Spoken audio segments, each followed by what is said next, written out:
They laughed at Mona Kimura. Too small, too cute, too harmless looking to be a real threat. And honestly, I get it. When you first see her, dangerous is not the word that comes to mind. But the second she steps into that ring, she turns into a completely different human being. Her kicks come flying in from angles that just shouldn't work. Her speed is almost impossible to read. And every single opponent who looked at her and thought easy night ended up regretting it. Fans have started calling her the real-life Chun-Li, and once you watch her fight, you'll understand exactly why. In this video, we're breaking down the fights that stunned kickboxing fans and turned Mona Kimura into one of the fastest rising stars Japan has right now. So let's rewind. Mona was born in 2001, and it didn't take long for people to notice she wasn't like the other kids on the mat. Her parents got her into karate early, and that became the foundation for everything that came later. Now, here's the thing that always gets me.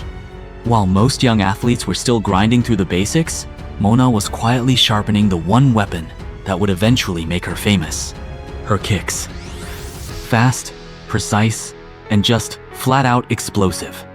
Over time, her legs became the scariest part of her whole game.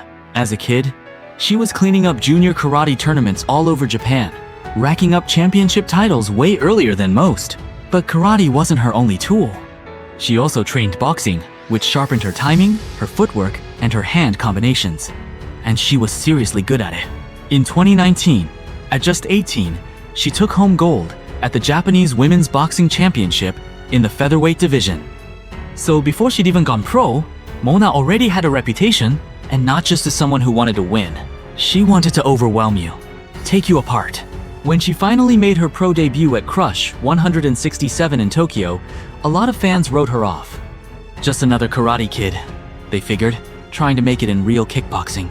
That opinion didn't last long. Her opponent, Ogiwara, had more experience and walked in full of confidence. She tried to pressure Mona early and drag her into close-range exchanges. Big mistake. Huge. Mona immediately took control of the distance with those sharp karate-style kicks and clean boxing combos, and her timing looked way too polished for a debut. Every counter landed with real snap behind it. Then came the moment that got the whole crowd out of their seats. Mona landed a perfectly timed shot that put Ogiwara down hard on the canvas. She got back up, but you could tell she was rattled. By the end of that fight, it was obvious this wasn't your average prospect. This was somebody who was about to become a nightmare for the entire division. After turning heads in her debut, Mona came back in early 2025 for a much tougher test against veteran Yuka. And a lot of people figured this was where the cracks would finally show.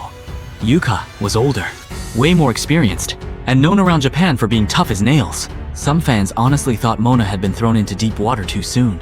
But the second that bell rang, the whole thing turned into a Mona Kimura highlight reel. From the opening seconds, she owned the distance with non-stop kicks to the body, the arms, the head. The karate roots were obvious, but what made her so hard to deal with was how she blended those kicks with crisp boxing. Every time Yuka tried to step forward, she ran straight into a counter that killed her momentum. By the end of round 1, Yuka's face was already showing the damage. And here's what really made Mona a puzzle: her movement. She used her legs not just to strike, but to block sightlines and control range. Yuka finally tried to close the gap in the last round, but Mona adjusted on the fly and started popping her with clean punches up close. After 3 rounds, Mona took the decision easily and moved to 2-0. And more importantly, Japan was starting to catch on. This kid was the real deal. By the time she stepped in for her 3rd pro fight at Krush 177, the real-life Chun-Li nickname was already sticking. But this time, she was facing Satoko Ozawa, and plenty of people figured experience would finally expose the young prospect. Ozawa was 41, a true veteran of Japan's kickboxing scene, and she came in with a defensive game plan built specifically to slow Mona's kicks down. For a minute or two, it actually worked, but Mona figured it out fast and started taking over with brutal side kicks and sharp boxing. Everything landed with speed and precision. By the end of round 1, Ozawa was already bruised and bleeding from the constant pressure. Round 2, Mona turned it up even more. She'd hammer the body, then switch upstairs with punches and kicks that kept slipping through the veteran's guard. Ozawa hung in there and tried to survive, but the damage just kept piling up. Finally, After another exchange reopened the cut on her forehead, the ringside doctor stepped in and waved it off. Another devastating TKO for Mona. Then came the fight against South Korean champion Choi Eun-ji, and again, fans thought this was the one that would finally expose her. And you could see why. Choi was experienced, disciplined, and clearly did her homework. Unlike Mona's earlier opponents, she actually studied the movement and tried to cut off the angles before Mona could even get started. Smart approach. Problem is, Mona's style is a lot harder to solve than it looks. From round 1, she kept switching up her rhythm, bouncing in and out of range, firing off side kicks from positions you just don't expect.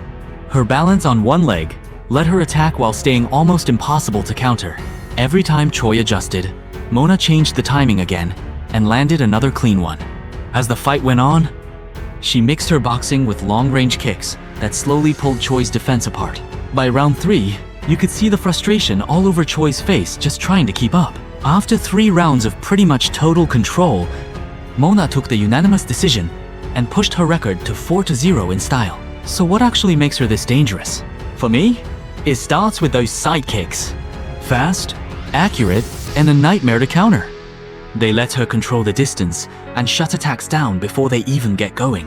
But she's way more than just a kicker. She blends sharp boxing with constant movement, so you're forced to defend from a bunch of directions at once. And the thing that ties it all together is her fight IQ.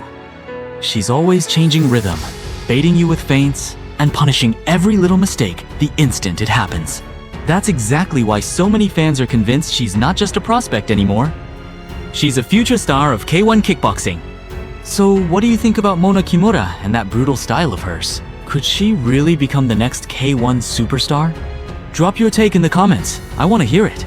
And if you enjoyed this one, do me a favor and hit like, subscribe, and turn on notifications so you never miss another explosive fight breakdown from Fighting Wow.